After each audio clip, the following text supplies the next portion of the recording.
The U.S. Coast Guard cutter Dallas docked in the Georgian port of Batumi carrying 34 tons of humanitarian aid.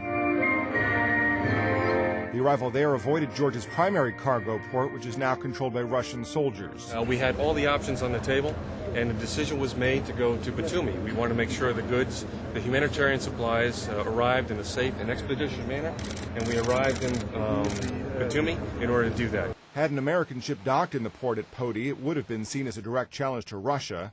Meanwhile, Western leaders continue to assail Russia for violating Georgia's territorial sovereignty by entering the rebel regions of South Ossetia and Abkhazia. German Chancellor Angela Merkel called Russian President Dmitry Medvedev Wednesday. She pressed him to immediately fulfill the ceasefire by pulling all troops out of Georgia. Russia is supposed to withdraw to positions held before August 7th.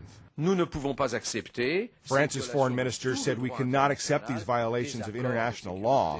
Georgia also announced that it will drastically reduce staff at its embassy in Moscow. Georgia will reduce its diplomatic ties with the Russian Federation to its possible minimum, which means that we will downgrade it to level of envoys, and we'll have only 2 diplomats working in Russia. While the conflict between Russia and Georgia continues, people who live in the disputed region say life is far from returning to normal.